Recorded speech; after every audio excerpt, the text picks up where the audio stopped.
దేవునికి స్తోత్రం, మహిమ కలుగునుగాక. ఈ వీడియో చూస్తున్న వారందరికీ మన ప్రభు అయిన యేసుక్రీస్తు నామంలో నిండు వందనములు. ఈరోజు మనం వీడియోలో మాట్లాడుకోబోయే అంశం ఏంటంటే, దేవుని వాక్యాన్ని ఎవరు బోధించాలి అంటే, మామూలుగా ప్రతి ఆదివారం కావచ్చు, సభల్లో కావచ్చు, ఎక్కడైనా కావచ్చు, జరిగేటువంటి కూడికల్లో కావచ్చు, ఎక్కడైనా సరే వాక్యాన్ని బోధించేది ఎవరు?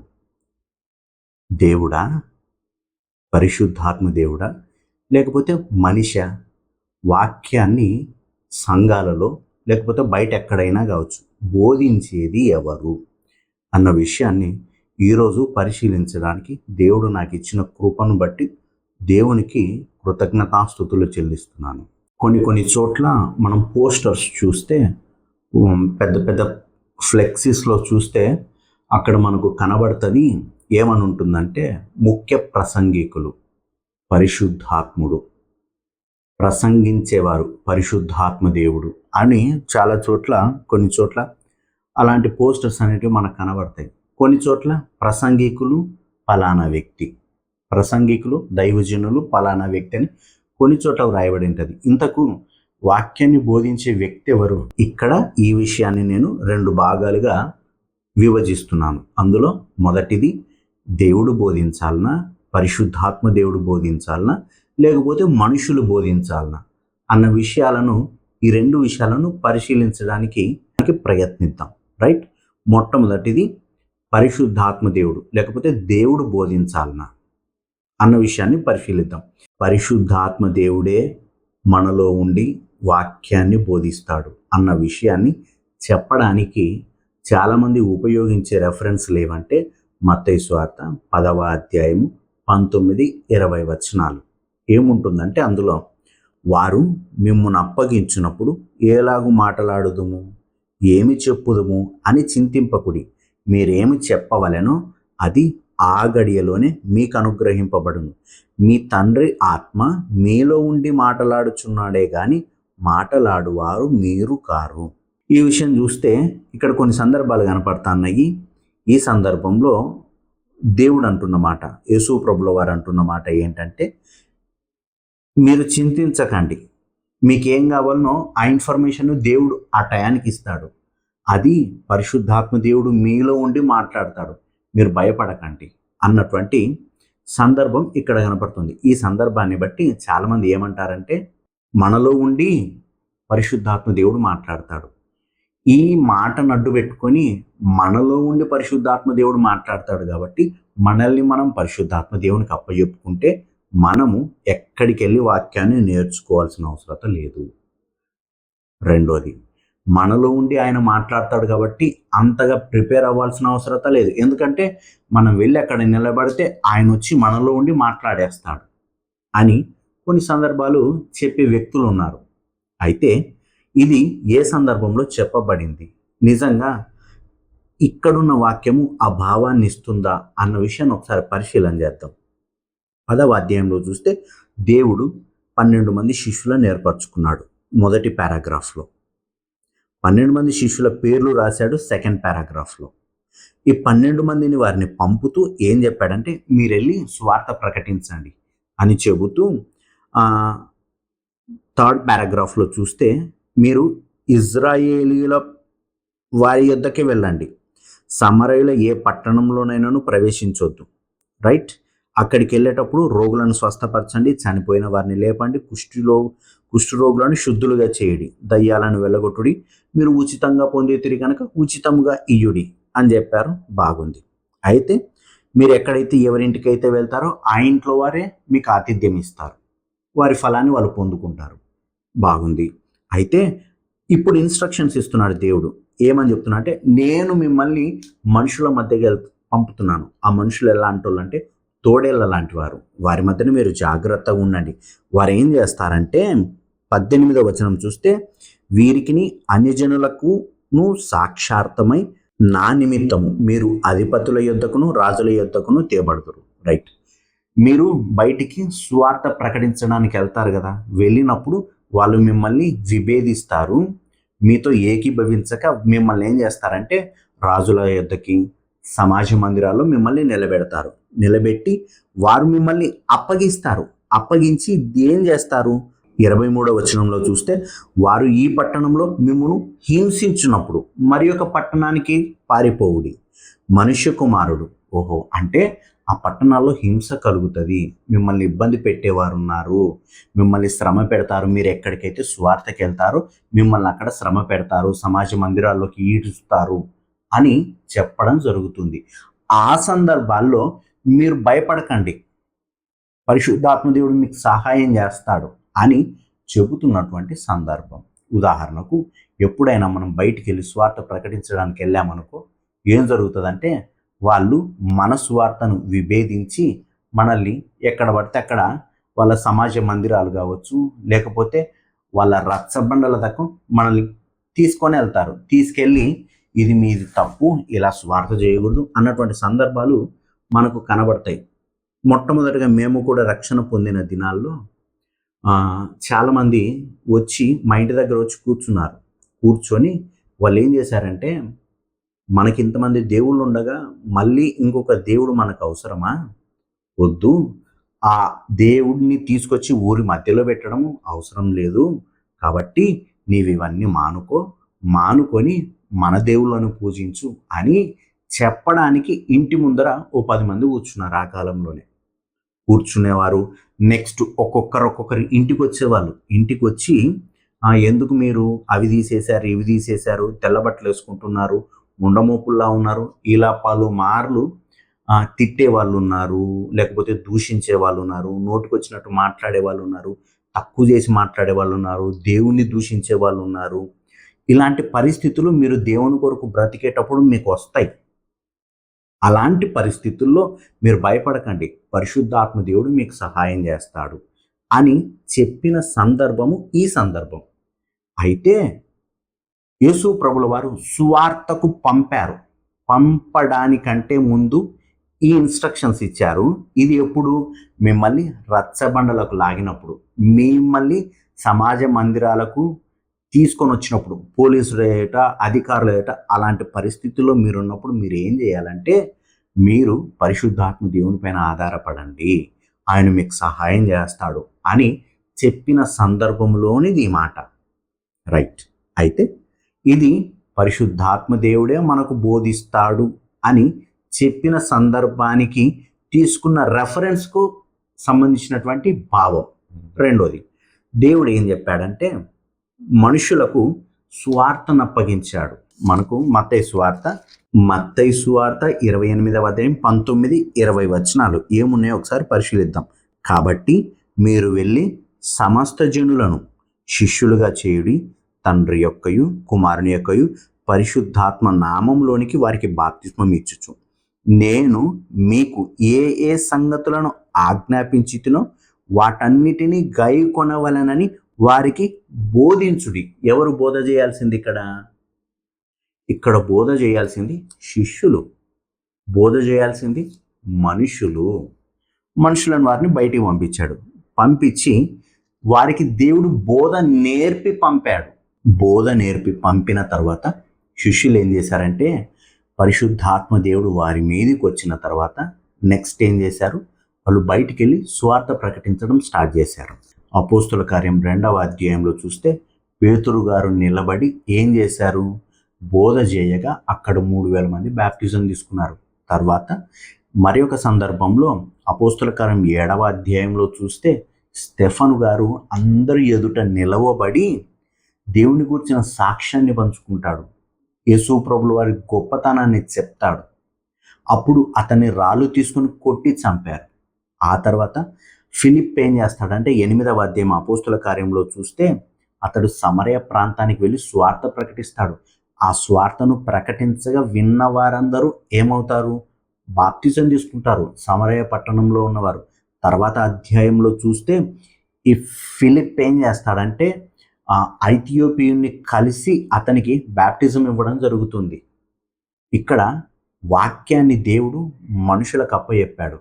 మనుషులకు అప్పచెప్పినప్పుడు మనిషి ప్రిపేర్ అయ్యి వాక్యాన్ని బోధించాలి. అంతేగాని మనలోకి వచ్చి పరిశుద్ధాత్మదేవుడు నేనే నీకు వాక్యాన్ని, నీలో ఉండి వాక్యాన్ని నేను చెబుతానని ఎక్కడ కూడా మనకు అటువంటి సందర్భాలు కనబడవు. కనబడింది ఒక సందర్భం.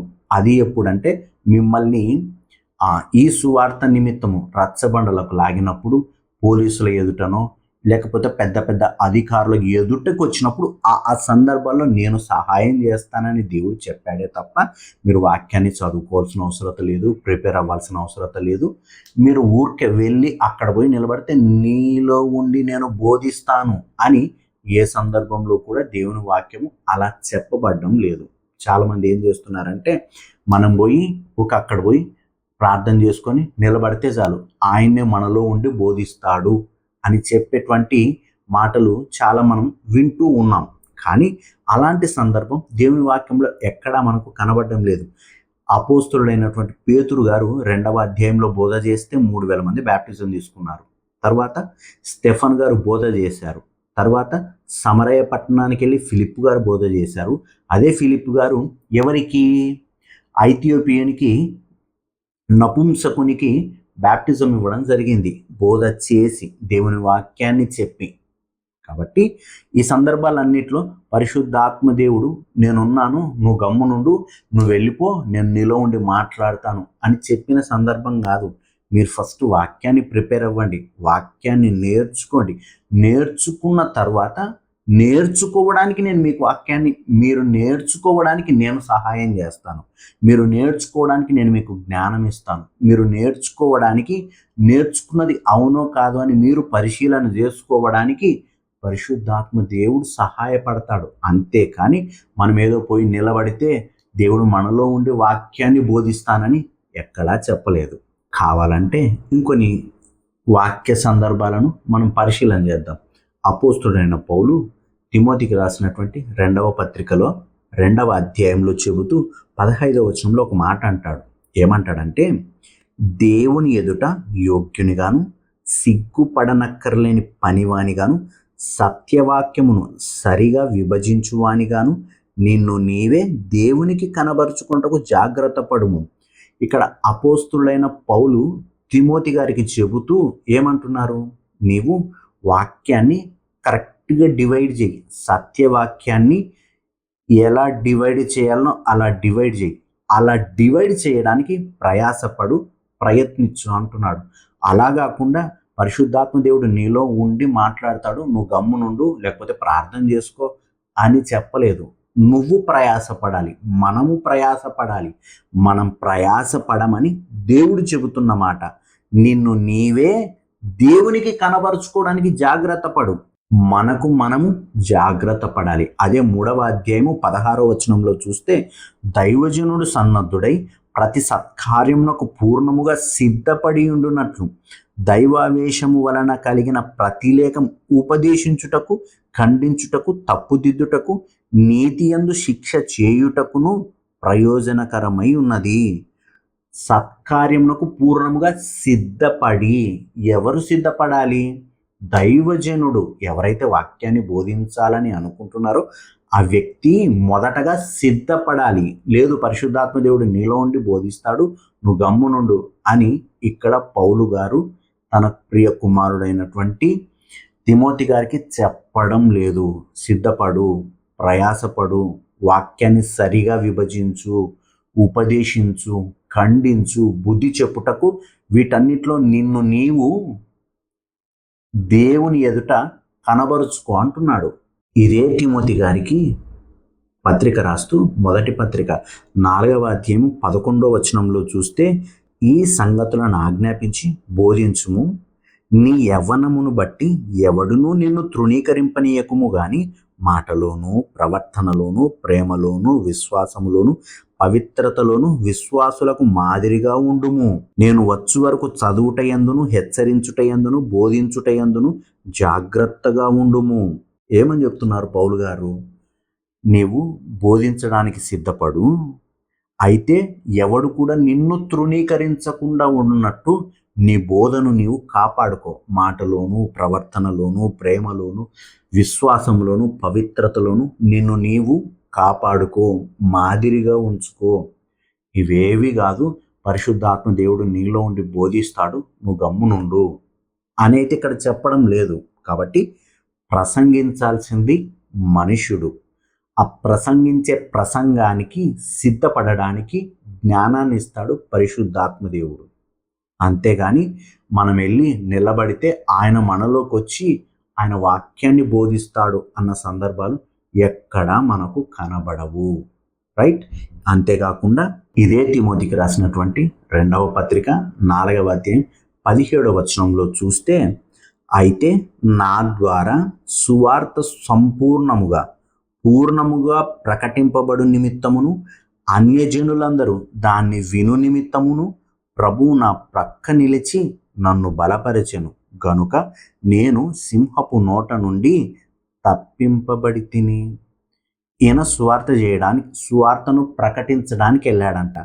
అక్కడ సువార్త ప్రకటిస్తుంటే ఈయనకు శ్రమలు వచ్చాయంట, ఇబ్బందులు కలిగాయంట, ఇతని ప్రాణాన్ని తీసే వాళ్ళు ఏర్పడ్డారంట, ఇతన్ని ఇబ్బంది పెట్టే వాళ్ళు ఏర్పడ్డారంట. ఇదంతెందుకు? పరిశుద్ధాత్మ దేవుడు మనలోకి వచ్చి బోధ చేస్తే మనకెందుకు ఇదంతా? ఇబ్బంది ఎందుకు? నేను ప్రకటించు సువార్త అంటున్నాడు, నా ద్వారా సువార్త పూర్ణముగా ప్రకటింపబడాలి. ఈ విధంగా దేవుడు ఏం చేశాడంటే సువార్తను మనుషులకు అప్పచెప్పాడు, సువార్తను మనకప్పచెప్పాడు. ఈ సువార్త మనకప్పచెప్పబడినప్పుడు మనము పరిపూర్ణంగా నేర్చుకొని సిద్ధపడి బోధ చేయాలి. అంతేగాని మనము నేర్చుకోకుండా, వాక్యం పైన అవగాహన లేకుండా ఏది పడితే అది చెప్పేసి ఇది పరిశుద్ధాత్మ దేవుడు ప్రకటించాడు, నా నుండి పలికించాడని చెబితే దేవుని ఎదుట దోషులు అవ్వాల్సి వస్తుంది. సరే, ఒకవేళ మనలో ఉండి పరిశుద్ధాత్మ దేవుడే బోధిస్తాడని అనుకుంటే పరిశుద్ధాత్మ దేవుడు ఎక్కడైనా వాక్యాన్ని తప్పుగా బోధిస్తాడా? బోధించడు కదా. మరి ప్రతి ఒక్కరిలో పరిశుద్ధాత్మ దేవుడే ఉండి బోధిస్తే ఈ భూమి మీద ఎందుకు ఇప్పటికి ఇన్ని తప్పుడు బోధలు ఏర్పడ్డాయి? ఇప్పటికి చూస్తే దాదాపు 60,000 తప్పుడు బోధలు ఉన్నాయి, వాక్యానికి వ్యతిరేకమైన బోధలు ఉన్నాయి. ప్రతి ఒక్కరిలో పరిశుద్ధాత్మ దేవుడు ఉండి బోధిస్తే అన్ని తప్పుడు బోధలు ఎందుకు ఏర్పడతాయి? ఆలోచించాలి. ఒక ఆయన చిన్న పల్లెటూరు, అది దాదాపు ఆ ప్రాంతానికి కూడా సరిగా బస్సు మార్గం ఎప్పుడో రోజుకు ఒక బస్సు వెళ్తుంది అంతే. అలాంటి చిన్న పల్లెటూరులో మేమేం చేసామంటే ఒక కూడికను ఏర్పాటు చేసాం. ఆ ఊరి పేరు నాగంపల్లె, పాములపాడుకు పక్కలో ఉంటుంది. ఆ ప్రాంతానికి వెళ్ళి అందరినీ మేము అన్ని పత్రికలు పంచి అక్కడ ఒక చిన్న కూడిక ఏర్పాటు చేయడం జరిగింది. అదేంటంటే ఆ ప్రాంతము మొత్తం అన్ని జనులు ఉంటున్నారు. అన్ని జనులు ఉంటుంటే అక్కడ ప్రాంతంలో వాక్యం చెప్పడానికి ఆయన వచ్చారు. దైవజనులు వచ్చి వాక్యం బోధిస్తూ చెబుతూ అన్ని జనులు కదా, అక్కడ ఉన్న వాళ్ళకు వాక్యాన్ని చెప్పాలన్న ఉద్దేశంతో భగవంతుడు అంటే ఏంటి అర్థం తెలుసా? భగ మండినాడు కాబట్టి భగవంతుడు అయ్యాడు అని చెప్పాడు. అంటే మోషే సందర్భాన్ని తీసుకొచ్చి నిర్గమకాండం 3వ అధ్యాయంలో ఆయన యెహోవా దూత ఆ పొదలో కనపడతాడు కదా, ఆ సందర్భాన్ని తీసుకొచ్చి అక్కడ భగ మండింది కదా పొద, ఆ పొదలో నుండి దేవుడు కనపడ్డాడు కదా, కాబట్టి భగవంతుడు అయ్యాడు అని చెప్పారు. అని చెబితే వాస్తవానికి భగవంతుడు అన్న పదము సాంస్క్రిట్ వర్డ్. భగవంతుడు అంటే భగ అంటే 6 గుణాలు కలిగిన వ్యక్తి. ఈ 6 గుణాలను కలిగిన వ్యక్తులను భగవంతుడు అంటారు. భగ మండింది కాబట్టి భగవంతుడు కాదు. భగవంతుడు అన్న పదము మనకు వర్తించదు. కాబట్టి భగవంతుడు అన్న పదము సాంస్క్రిట్ వర్డ్. అక్కడున్న ప్రజలందరూ చదువురానోళ్ళు, అన్యజనులు, అవగాహన లేని వ్యక్తులు. కాబట్టి ఇక్కడ పైనుండి ఏది పడితే అది చెప్పేసి దానికి ఎక్స్ప్లెనేషన్ ఇది అది అని చెప్పేశారు, అయిపోయింది. అయితే కొందరు వచ్చి అబ్బా దేవుడు మంచి గొప్ప మర్మం బయలుపరిచినాడు, ఏంటంటే బగబగ మండింది కాబట్టి భగవంతుడయ్యాడంట. అందుకే వాళ్ళకు కూడా భగవంతుడు యేసు ప్రభుల వారే అని మాట్లాడుకోవడం జరిగింది. కానీ వాస్తవానికి అది నిజం కాదు. ఇలా వాక్యం పైన అవగాహన లేకుండా ఏది పడితే అది నోటికి ఎంతొస్తే అంత ఈ విధంగా చెబుతూ పరిశుద్ధాత్మ దేవుడు నాలో ఉండి పలికించాడు అని అన్నారనుకో, అది ఎలా దేవుడు పలికించింది అవుతుంది? దేవుడు అబద్ధాలు చెప్తాడా? రోజు ప్రతి ఆదివారము వాక్యం చెప్పడానికంటే ముందు రాత్రంతా ప్రార్థన చేస్తే పొద్దున 4 గంటలప్పుడు, ఆదివారం ఉదయం 4 గంటలప్పుడు దేవుడు నాకు రెఫరెన్సులు రాసి ఇచ్చి వెళ్ళాడు. ఇలా చెప్పేవాళ్ళు కోటాను కోట్ల మంది. ఎందుకంటే ఈ తప్పుడు బోధన బయట పెట్టామనుకో, చెబితే వాళ్ళు కిందున్నోళ్ళు ప్రశ్నించకూడదు, ఇది దేవుడు చెప్పాడు అని చెప్పడానికి యూజ్ చేసేటువంటి ఇది ఒక జిమ్మిక్. కాబట్టి వాక్యాన్ని దేవుడు మనకు నేర్చుకోవడానికి సహాయం చేస్తాడు. వాక్యాన్ని నేర్చుకోవడానికి జ్ఞానాన్ని ఇస్తాడు. వాక్యాన్ని మనకు అర్థం అవ్వడానికి దేవుడు మన మనోనేత్రములను తెరుస్తాడు. అంతేగాని మనలో ఉండి దేవుడు బోధించడు. రైట్? ఒకవేళ అలా బోధించే పాటైతే ఈ భూమి మీద ఇన్ని దుర్బోధలు ఉండేవి కావు. ఇన్ని వేల దుర్బోధలు ఎలా పుట్టాయంటే నాలో ఉండి దేవుడు చెబుతున్నాడని ఈ అబద్ధం చెప్పడం వల్ల ఇన్ని దుర్బోధలు పుట్టాయి. కాబట్టి వాక్యాన్ని మొట్టమొదటగా మనము నేర్చుకోవాలి, ప్రిపేర్ అవ్వాలి. ప్రిపేర్ అవ్వకుండా, వాక్యాన్ని నేర్చుకోకుండా, వాక్యం పైన ఎటువంటి అవగాహన లేకుండా నేను ఏదో చేస్తానని గనక మనం ముందుకు వస్తే అది తప్పుడు బోధ అయ్యే అవకాశం ఉంది. హృదయాలను పరిశీలన చేసుకుందాం. ఇక్కడ మనం వాక్యాన్ని నేర్చుకోవడానికి పరిశుద్ధాత్మ దేవుడు సహాయం చేస్తాడు. అలానే వాక్యాన్ని బోధించడానికి ధైర్యాన్ని ఇస్తాడు. వాక్యాన్ని బోధించడానికి జ్ఞానాన్ని ఇస్తాడు. బోధించిన తర్వాత, వాక్యం చెప్పిన తర్వాత వాళ్ళ హృదయాల్లో మార్పును కలుగజేయడానికి పరిశుద్ధాత్మ దేవుడు పనిచేస్తాడు. ఇది ప్రాసెస్. రైట్? హృదయాలను పరిశీలన చేసుకుందాం. మనము వాక్యాన్ని బోధించడానికంటే ముందు దేవుని దగ్గర మనము వాక్యాన్ని నేర్చుకొని బోధించే వారమై ఉండడానికి ప్రయాసపడదాం. దేవునికి స్తోత్రం, మహిమ కలుగునుగాక. ఆమేన్.